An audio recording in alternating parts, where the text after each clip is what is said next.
Zainuddin bin Abdul Aziz Al-Malibari wajib syarah al-Fatihah wa hasyiyah wa syarah masyayikhi madal al-ladhi wa al-anhu menjawab ulama wal awliya salihin wa mu'alif kutuban nafi'ah min masyayikh al-ila wa wa ila awliya bil baldah wa ulama wa salahiha wa man amara hadhihi salawat al-mahdi bi kasal wa al-arif wa ila arwahina wa masyayikhina wa man ahsana ilaina wa jami'il muslimin wal muslimat wal mu'minina wal mu'minatin wa yarhamhum warhamhum wa sallallahu jannah wa idu alaina ala ahbabina wal muslimin wa barakatihim wa asrarihim wa anwarihim wa ulumihim wa nafahatihim fid din wa dunya wal akhirah wa ila hadratin nabi Muhammad sallallahu alaihi wasallam. Al-Fatihah.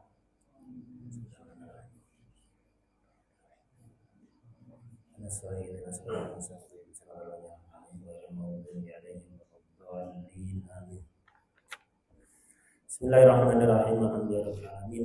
Allahumma shalli wa sallim ala sayyidina wa maulana Muhammad wa ala alihi wa sahbihi ajma'in. Amma ba'd. Qala al-mu'allif Sayyidina Imam Zainuddin bin Abdul Aziz Al-Malibari radhiyallahu ta'ala anhu fi kitabih Fathul Mu'in ila qawlihi radhiyallahu anhu wa saniha aisani syuruti shalah. Syarat salat yang kedua. Syarat salat yang pertama sudah habis, yaitu suci dari hadas, mencakup hadas kecil dan hadas besar. Sekarang syarat salat yang kedua yaitu thaharatu badanin. Sucinya badan. Wa minhu lan iku setengah saking badan dakhilul fami utawi jerone cangkem wal anfi lan irung wal ain mripat. Jadi harus suci badannya. Termasuk badan yang harus suci itu adalah bagian dalam mulut, bagian dalam hidung, dan bagian dalam mata. Ini membedakan dengan suci dari hadas. Kalau hadas itu yang harus suci cuman yang zahirnya badan. Itu harus. Kalau suci dari, sehingga kalau dalam mandi, dalam wudu tidak harus berkumur, tidak wajib. Tidak harus istinsyak, memasukkan air ke hidung, tidak harus. Al-ain, mata harus melek ketika wudu, ketika mandi, tidak. Merem tidak apa-apa. Kalau pinggir tepi-tepi mata harus kena, bulu mata harus. Kelopak mata kena, tapi bola matanya tidak bisa. Jadi merem sah. Orang mandi hadas kecil, mandi hadas besar atau wudu menghilangkan hadas kecil, walaupun merem mulutnya, merem matanya sah. Beda kalau suci dari najis. Kalau dalam mulutnya najis harus berkumur. Dalam hidungnya najis, habis mimisan misalnya, harus disucikan dengan air. Dimasukkan air ke dalam kemudian dikeluarkan. Wal ain, dalamnya mata misalnya, kecipratan kencing misalnya, yang harus melek, kemudian disiram air. Kenapa? Kok beda antara hadas dengan najis? Najis lebih berat dibanding hadas. Sehingga hadas memiliki keringanan-keringanan yang tidak berlaku dalam najis. Jadi kesimpulannya, dalam najis itu yang harus basuh bagian luar badan dan sebagian bagian dalam badan. Sebagian seperti dalamnya mulut, dalamnya hidung, dan dalamnya mata. Maksudnya bola mata. Yang suci itu toharatu badanin, apa hanya badan, wa malbusin wa ghairihi, pakaian dan yang lain. Sebenarnya kalimat malbus dalam bab syaratnya sholat ini maknanya bukan pakaian tapi lebih umum. Kullu mahmulin. Makanya di sini wa malbusin kan matan. Kemudian dikasih ataf wa ghairihi min kulli mahmulin. Saking saben-saben perkara kang den gawa lahu kadhe musolli. Kadhe wong. Wa illam yataharrak lan senajan ora obah apa mahmul bi harakatihi kelawan obahi wong. Jadi pakaian dan apapun yang dia bawa itu harus suci. Apapun yang dia bawa, misalnya yang dia bawa maksudnya ya yang digenggam tangan atau nyelampir ke atasnya badan, atasnya tangan, atasnya pundak, atasnya kepala, atasnya kaki, apapun yang nyelampir, walaupun tidak diikat, ya, atau digenggam, nah, itu wajib suci itu, walaupun ujungnya itu harus suci, walaupun ketika dia gerak tidak ikut gerak. Itu harus suci. Misalnya kayak manten. pakaian manten yang buntutnya sedawa itu, dia ketika rukuk sujud itu misalnya tidak gerak sampai ujungnya itu harus suci, tidak boleh najis. Nah, jadi pakaian atau apapun yang dibawa, misalnya dia megang sapu tangan, ya sapu tangannya harus suci. Dia ngantongi tisu di kesai, ya tisunya harus suci. Kalau tisunya misalnya habis untuk ngusap darah yang tidak maafu, maka tidak sah. Ridaknya yang dipakai di bahu itu harus suci. Kopiah, imamah harus suci. Apapun yang dia bawa itu harus suci. Atau misalnya sendalnya kalau dipakai ya harus suci. Dan seterusnya. Jadi apapun yang dipakai atau yang dibawa itu harus suci. Jadi badan harus suci. Kedua pakaian dengan makna umum yang dipakai atau yang dibawa. Ketiga juga harus suci. Wa makanin yusolli kang sholat sapa wong fi dalam makan. Tempatnya juga harus suci. Kalau tempat ini yang dikatakan tempatnya musolli itu khusus yang tersentuh. Yang tersentuh oleh badan atau pakaian atau mahmul tadi.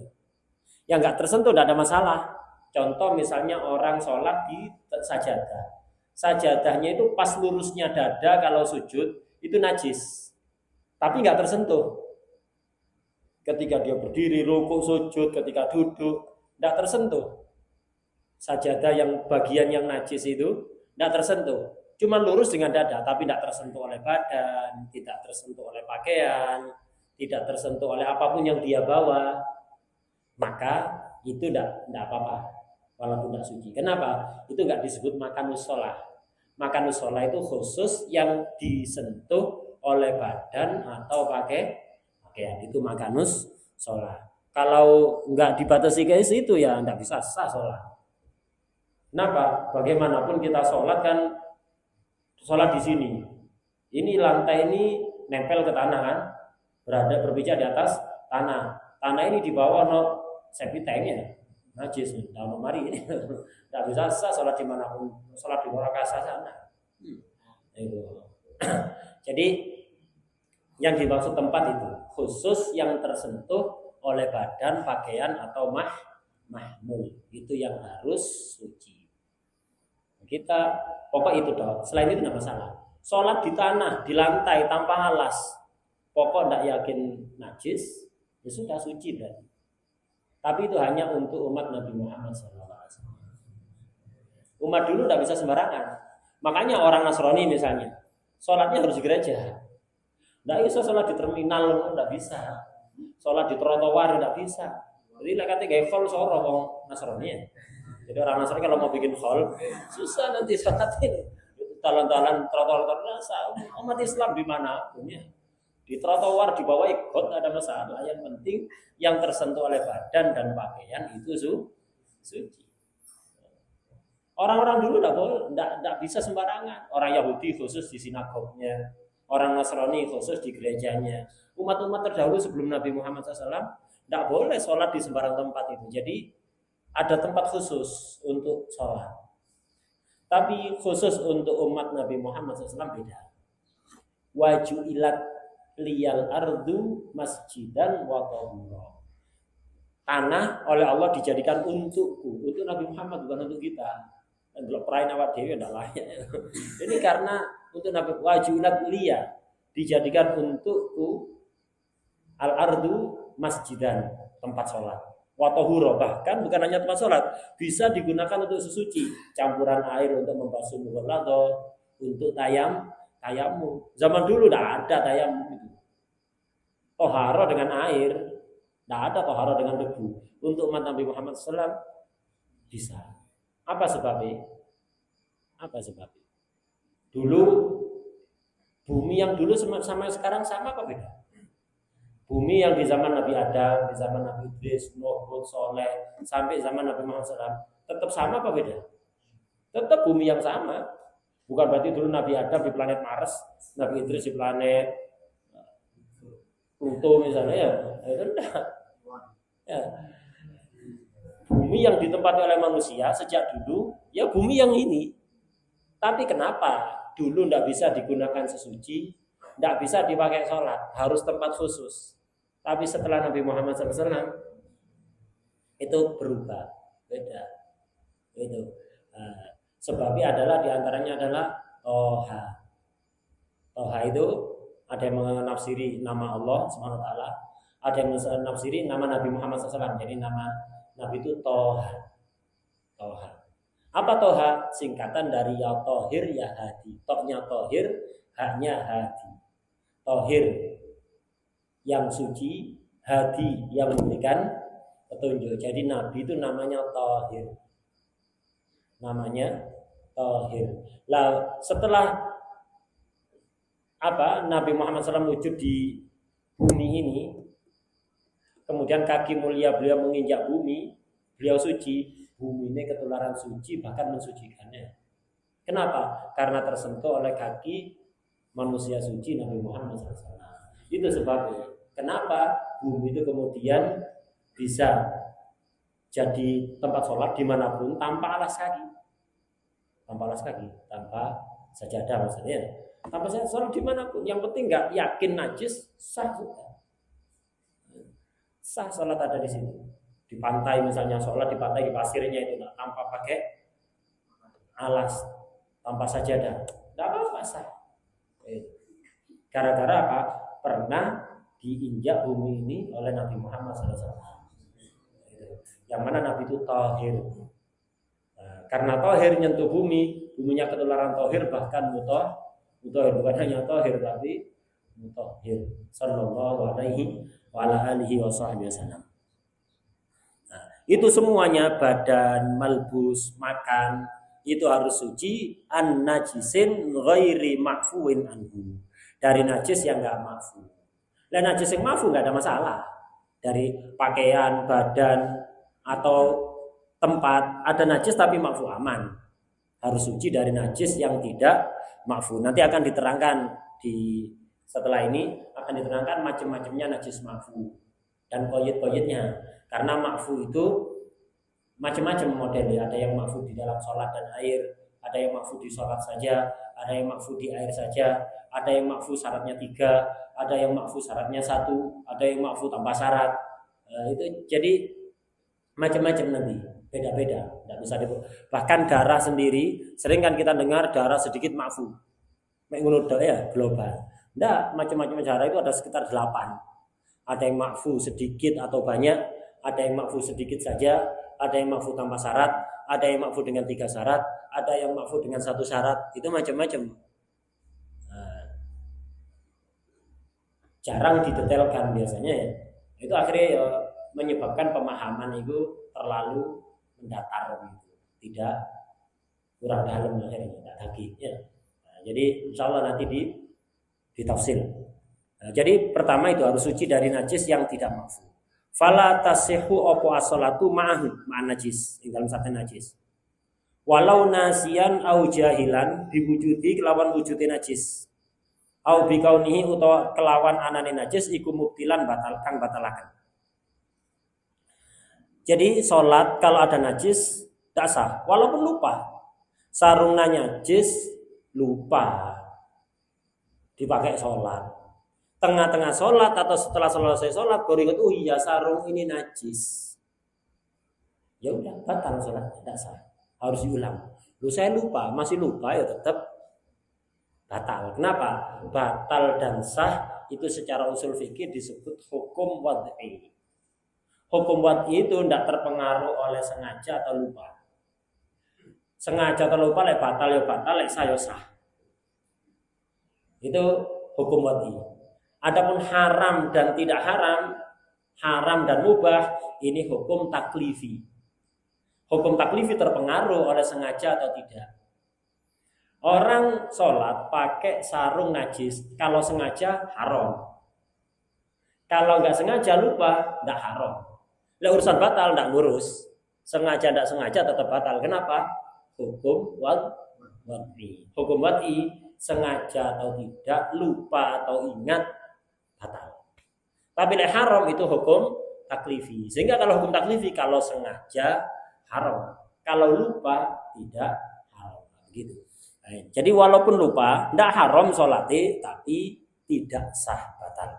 Au jahilan biwujudi atau enggak tahu lek najis. Enggak tahu, dipakai apa? Pakaiannya sholat, setelah sholat itu ternyata di sarungnya ada teman cowok. Kebelah ya. Ada temannya. Maka ya batal. Taunya setelah sholat batal. Ya. Walaupun jahilan biwujudi, jadi tidak ngerti kalau ada najis. Au bikaunihi mubtilan, tidak ngerti lek najis itu membatalkan sholat, tetap batal. Jangan nemennya tidak ngerti kalau sholat itu ada najisnya tidak sah. Ini juga apa? Tetap batal. Apa dalilnya sholat itu harus suci? Liqaulihi ta'ala wasiyabaka fatahhir. Siyabaka maf'ul didahulukan. Wasiyabaka fatahhir. Sucikanlah pakaianmu. Ini, sucikan pakaianmu. Ini dalil. Ini khitabnya kepada Rasulullah SAW, tapi juga mencakup kita umatnya. Mencakup kita umatnya. Wali khabari Syaikhain, itu dalil pertama ayat. Dalil kedua hadis, riwayat Syaikhain, Imam Bukhari dan Muslim di sahihnya. Jadi kalau rawahu Syaikhan mutlak berarti di sahih Bukhari, sahih Muslim. Rawahul Bukhari mutlak berarti di sahih Bukhari. Imam Bukhari selain punya kitab hadis sahih itu Al-Jami'us Sahih, punya karangan yang lain, punya Tarikh Bukhari, punya Al-Adabul Mufrad. Kalau dari kitab yang lain harus disebutkan Rawahul Bukhari fil Adabul Mufrad, Rawahul Bukhari fit Tarikh, harus disebutkan. Kenapa? Di Adabul Mufrad belum tentu sahih. Di Tarikh belum tentu sahih. Kalau Rawahul Bukhari gitu dok, berarti di Al-Jami'us Sahih yang mesti sahih, enggak usah pakai melakukan penelitian lagi, enggak usah sok-sokan. Masih wis profesor pakar hadis, lek ada di Sahih Bukhari, Sahih Muslim wis meneng. Kritik Sahih Bukhari berarti mengkritik umat Islam sejak zaman Imam Bukhari sampai sekarang. Dari zaman Imam Bukhari sampai sekarang sudah menerima kitab Sahih Bukhari sebagai seluruh isinya hadis sahih. Mengkritik satu hadis Bukhari bukan mengkritik Imam Bukhari hakikatnya, tapi mengkritik seluruh umat Nabi Muhammad SAW sejak zaman Imam Bukhari sampai sekarang. Mengkritik umat Islam, bukan mengkritik pribadi Imam Bukhari. Begitu juga Sahih Muslim.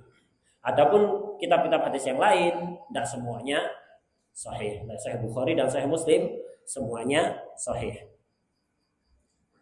Jadi ada hadis riwayat Imam Bukhari Muslim yang menunjukkan harus suci pakaian, badan, dan tempat. Wala yadurru apa muhadzatu najisin, ngencengi najis. Ngencengi ini perkara najis li badanihi maring badani wong musolli. Lakin tukrahu makruh apa muhadzah. Tahu tukrahu makruh apa salat? Ma'a muhadzatihi ing dalam sartane ngencengi najis. Kastikbali najisin koyok madep perkara kang najis au mutanajis. Najis zatnya najis, lek mutanajis zatnya suci tapi terkena najis.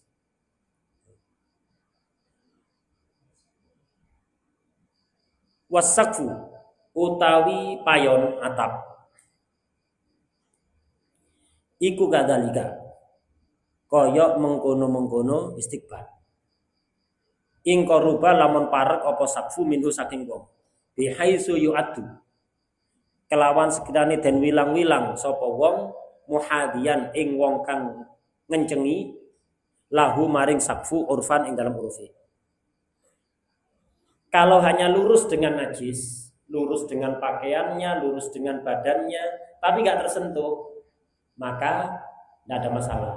Sah sholatnya tapi makruh. Kalau sekiranya dekat, secara uruf dianggap sholat di pinggirnya najis, sholat lurus dengan najis. Ukurannya secara uruf lurus-lurusan ya. Sampean kalau ditarik benang lurus sekarang apa? Ya lurus sampai kot dengar masjid jamek ya. Ditarik benang lurus nggak sampai lurus. Kan dia lurus ya. Maksudnya sampean dari sini tarik benang lurus ya. Tutup nanggiri pembuangan limbah pabrik sarden maupun ya lurus tuh. Nah ditarik lurus tentang dia lurus. Cuman secara uruf sekiranya dianggap dekat dengan najis baik di depannya, di samping kanan kirinya, di belakangnya, atau di atapnya. Kalau atapnya nggak terlalu tinggi, ya, atapnya nggak terlalu tinggi kayak makam-makam Sunan itu kan atapnya nggak terlalu tinggi. Misalnya sampean sholat di bawah atapnya itu, dari kopiah itu jarak sakilan misalnya. Nah di atapnya itu ada najis, sampean sholat di bawahnya itu sah, tapi makruh. Kalau kayak gini ini tinggi kan gentengnya, di gentengnya ada kotoran ayam misalnya atau kotoran burung. Sholat di bawahnya tidak makruh. Kenapa? Secara uruf gak dianggap dekat karena tinggi. Nah, jadi makruh lakin tukrohu ma'a muhadati. Baik menghadap najis atau mutanajis, najis ain atau mutanajis. Kayak sajadah tadi mutanajis, lurus dengan dadanya makruh. Atap juga begitu, asalkan secara uruf dianggap lurus. Wala yajibu apa ijtinabun najisi, ngedoi najis, ngedoi perkara najis. Fi ghairi sholati. Kalau di luar sholat, kita tidak harus menjauhi najis. Artinya badan kita najis dibiarkan, tidak apa-apa. Pakaian kita najis dipakai, nggak apa-apa. Tempat kita duduk atau leye-leye najis, tidak apa-apa. Tapi dengan catatan, wa mahalluhu utawi panggonane layajibu iku fi ghairi tadammuhi. Ing dalem liyane gubrati bihi kelawan najis fi badanin aw saubin. Fahuwa mongko utai tadammuh iku haramun bila hajatin. Asalkan tidak dengan sengaja menajiskan badan atau pakaian tanpa hajat. Itu haram itu. Tadammuh bin najas itu maksudnya yaitu menajiskan badan atau pakaian tanpa hajat, itu haram. Kalau menajiskan badan atau pakaian di luar sholat karena ada hajat, tidak ada masalah. Misalnya bersihkan kamar mandi yang najis, akhirnya badan atau pakaian kita kena najis, tidak apa-apa. Atau misalnya bersihkan kandang ayam, otomatis kaki kita nginjak najis, tidak apa-apa. Atau nguras peceren selokannya yang najis, akhirnya pakaian atau badan kita kena najis, tidak apa-apa karena ada hajat. Tapi kalau nggak ada hajat, itu di lantai itu ada kotoran ayam, disentuh, apa? Penasaran, angetan? Iseng ya, nggak ada hajat, haram itu. Beda kalau nyerbeti kotoran ayam di lantai, yang mengakibatkan tangan kita najis, bukan dengan sengaja tangan kita najiskan, ya jangan ngosoi. Akhirnya tidak perlu kudu hati-hati teman, kena tersentuh ya sudah, tidak ada masalah, ada haram. Kenapa ada hajat? Tapi kalau tidak ada gunanya, tangan kita, badan kita sentuhkan ke najis, tidak ada hajat, haram. Atau pakaian kita najiskan, haram kalau tambahan hajat. Misalnya, moro kowe nang katoke. Lha kok beda lek kepuyu, ya, tidak tertahan keluar sendiri, tidak ada masalah. Tidak ada kali ini. Pakai adus aja. Pakai adus kowe nang katoke ya. Pola sing kate adus. Haram itu menajiskan pakaian tempat hajat. Apa maksudnya menajiskan? Habisnya tak cuci. Loh, meskipun habis nih cuci, ulah kok dinajisno. Tamyiz tandanya. Lah kenapa harus dinajiskan kemudian disucikan? Lewes asli suci. Ada apa? Jadi karena mau mandi dinajiskan. Lah hajatnya apa? Tidak ada, ya haram. Misal kasur najis ada ompol, iseng, bukan karena kita hajat mau tidur ada di situ. Iseng, kita tangan basah ditemplek nang kasur sing ompol. Hajatnya apa? Disengaja, tidak ada hajat, haram. Kenapa menajiskan tangan kita? Nah begitu. Nah, jadi itu yang dimaksud tadi. Jadi menajiskan badan atau pakaian dengan sengaja itu tadammuh tidak harus menyebabkan kotor, ya pokok menajiskan itu jenenge tadammuh. Jadi menajiskan badan atau pakaian secara sengaja. itu haram kecuali jika ada hajat. Walaupun hajatnya remeh, tidak ada masalah. Tapi kalau tidak ada hajat, haram.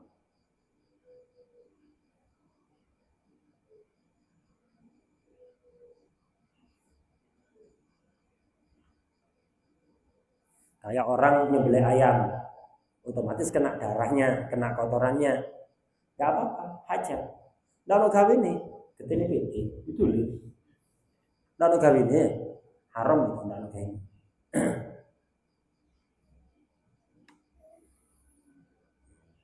Wahwa utawi najis syar'an iku mustaqdarun, perkara kang den wilang-wilang jiji.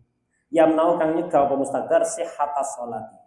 Haitsu la murakhisa ing dalam sekiranya ora ana perkara kang ngentengaken iku wujud. Jadi definisi najis secara syara itu yaitu setiap perkara menjijikkan yang bisa mencegahnya sholat, mencegah sahnya sholat ketika tidak ada keringanan hukum. Kalau ada keringanan hukum seperti najis yang makfu atau nggak ada tempat lagi yang suci dan terpaksa harus sholat, nah itu beda. Hukum aslinya begitu. Jadi apapun yang menjijikkan yang bisa mencegah sahnya sholat, nah, ini namanya najis. Tapi definisinya najis itu banyak, orang pendek seperti ini, ada yang panjang seperti Fathul Qorib ya. Fathul Qorib itu definisinya najis panjang, hatta di kitab Muqawwalat tidak ada yang sepanjang itu ya. Itu kitab mukhtasar tapi takrifnya kepanjangan. Dan tidak ada satupun takrif najis yang selamat dari kritikan. Sehingga sebagian ulama tidak ruwet-ruwet mentakrifi najis, langsung disebutkan najis itu ini, langsung disebutkan afrodnya. Perkara-perkara najis apa saja, itu untuk menghindari ruwetnya. Karena takrif satu pun tidak ada yang selamat dari kritikan, selalu mengalami kelemahan. Untuk membuat takrif yang betul-betul sesuai dengan aturan mantek, harus jamek, manek, itu nggak ada. Ya banyak nangeng, susah buat takrif yang sesuai kriteria mantek. Takrif yang dianggap sesuai dengan kriteria mantek dibolan-baleni terus. Al-insan apa takrifnya? Hayawan natek. Nah itu pun sih iskal saja nih. Hayawan makhluk hidup, natek yang punya akal. Jin juga makhluk hidup, juga punya akal. Dengan bermasalah juga ya. Nah, itu. Jadi ala kulli hal takrif najis yang selamat dari kritikan itu enggak ada. Sehingga sebagian ulama enggak mentarifi. Di sini tarifi yaitu tadi setiap sesuatu yang menjijikkan, yang bisa mencegah sahnya sholat. Apa saja contohnya? Fahuwa mengkotai najis iku karausin. Rausin itu yang keluar dari jalan belakang.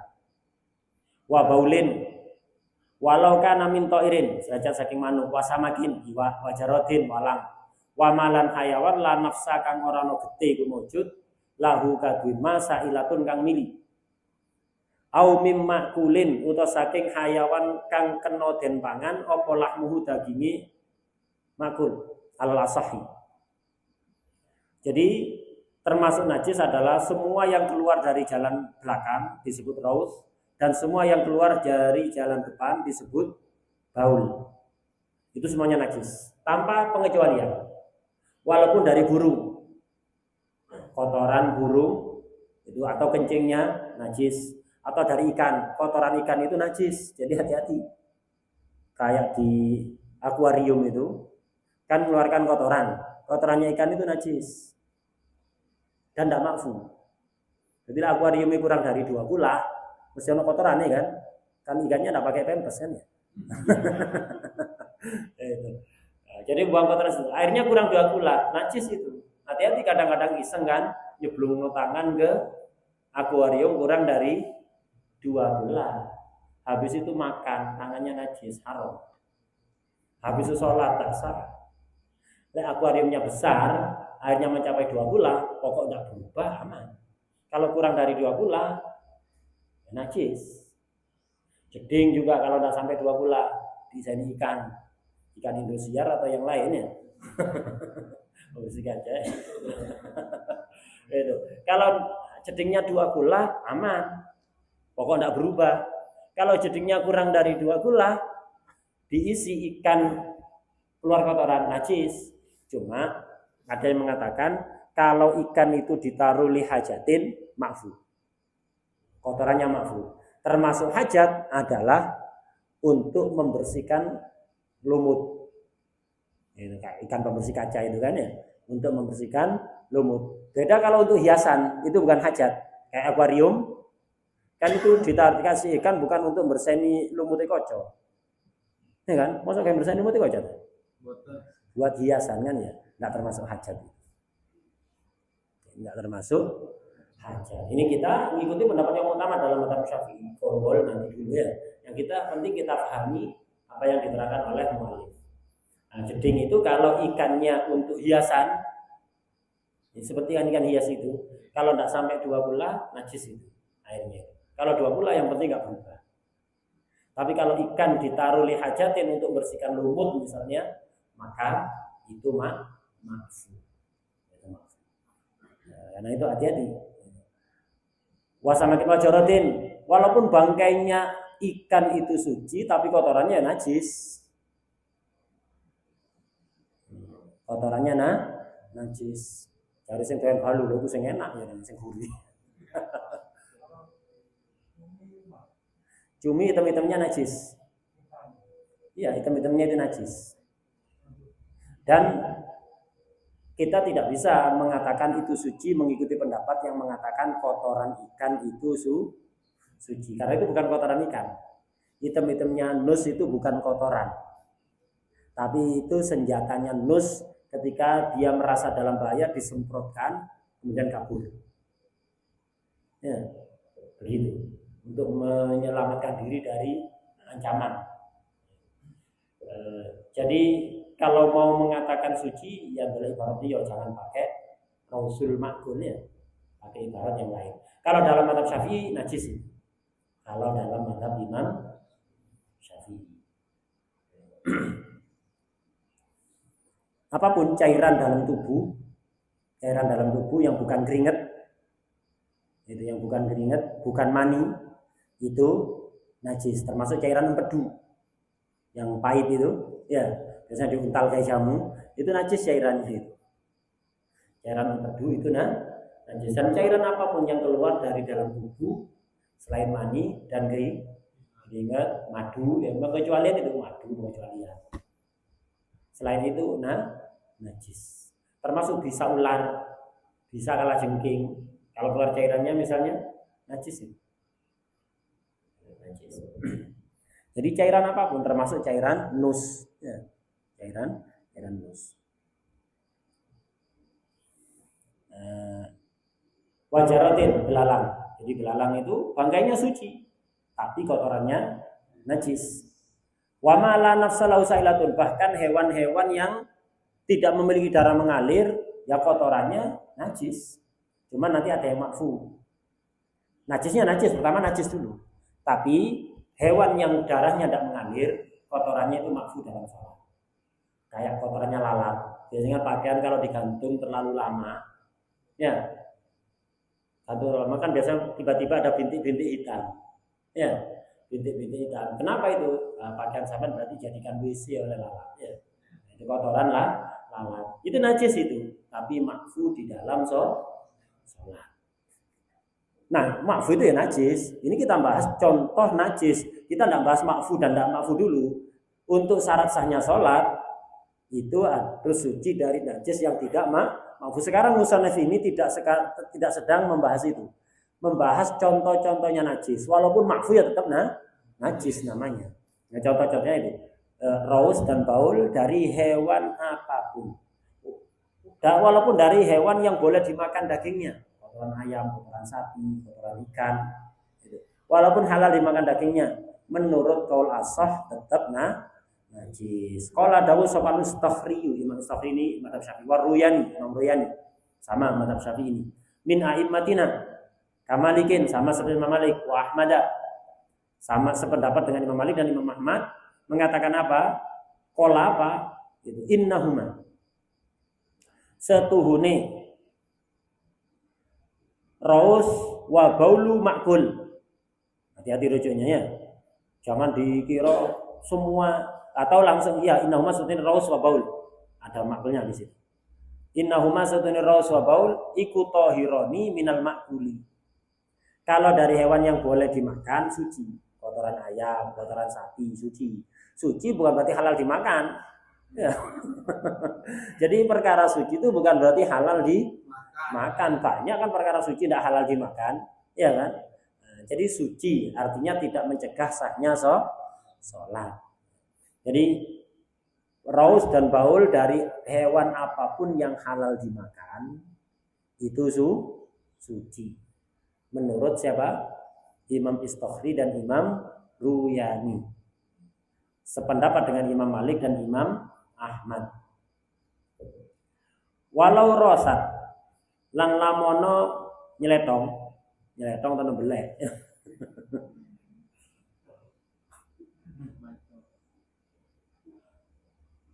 Auqaat utawa muntah. Apa bahimatun raja kaya? Muntah utawa nyeletong habban ing wiji. Fa ing kana mongko lamun ana apa habban iku solban atos. Ukurane atos bi haitsu law zuri'a. Kelawan sekirane lamun den tandur apa habban ya nabata mongko cukul apa habban. Fa mutanajjisun mongko utawi habban iku mutanajjis. Bukan najis tapi mutanajjis. Yusalu den wasu apa habban wa yukalu lan kena den pangan apa habban. Wa illa lan lamun ora solban ya fa najisun mongko utawi habban iku najis.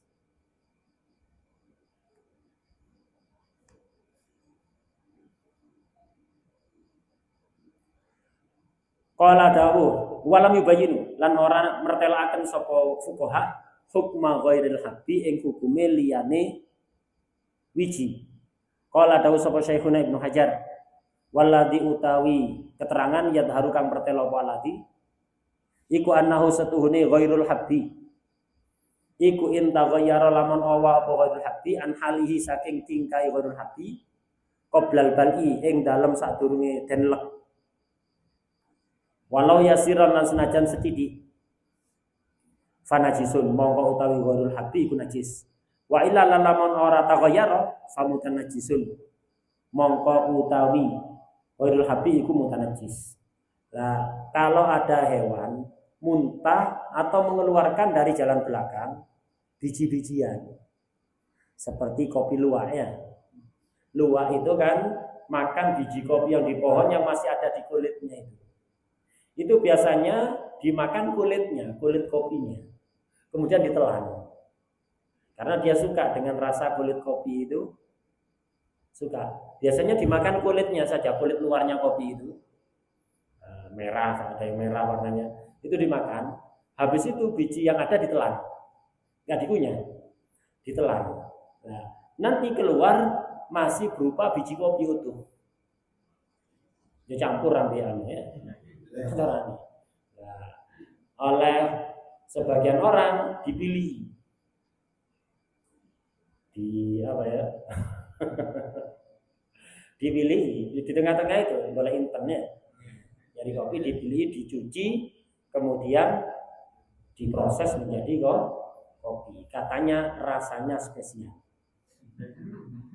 karena mengalami fermentasi di perut luar. Harganya mahal ya, kopi luwak. Apa takrifnya kopi luwak secara mantek? Al-qahwa allati takhruj min sibitil luwak.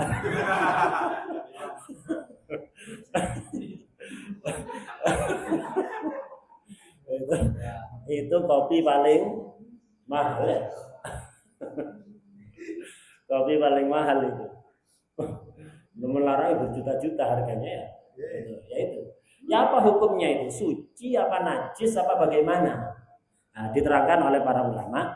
Jadi biji-biji semacam itu baik dimuntahkan atau keluar dari jalan belakang. Itu kalau masih keras mutanajis. Kalau mutanajis ya luarnya dicuci sampai bersih, habis itu boleh dikonsumsi halal.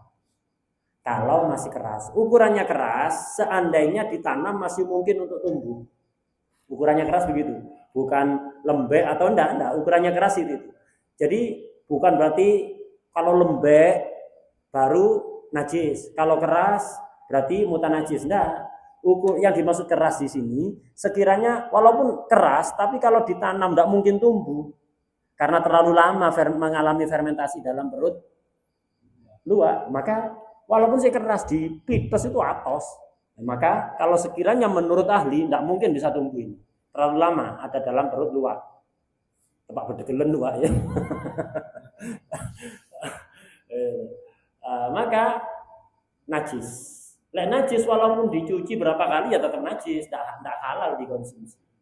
Nah, tapi kalau masih mungkin untuk tumbuh, tidak terlalu lama di perut luak, jadi masih mungkin untuk tumbuh, maka mutanajis dicuci boleh dikonsumsi. Nah, yang diterangkan oleh ulama itu biji, baik biji kopi atau biji-biji yang lain. Nah, selain biji gimana? Misalnya yang lain selain biji. Apa misalnya? Ya apapun ya. Pokok selain biji. Apapun ditelan. Itu apakah sama apa enggak? Menurut tidak ada penjelasan dari fuqaha mutaqaddimin, dari ashab, itu tidak ada. Imam Ibnu Hajar mengatakan, beliau bahas sendiri, alladzi yadhhar, sesuai pemahaman Imam Ibnu Hajar, kalau berubah, pokok berubah didik ya, najis. Kalau tidak berubah sama sekali, mutanajis. Kalau biji jelas ukuran ini. Sekiranya bisa tumbuh apa enggak itu ukurannya ya. Kalau selain biji kan tidak bisa cukul kan ya. Maka ukurannya pokok kalau sebelum ditelan dan setelah ditelan ada perubahan sedikit saja maka najis, tidak bisa suci. Kalau tidak berubah sama sekali maka mutanajis. Nah, bisa dicuci. Wa fil majmu' wallahu a'lam.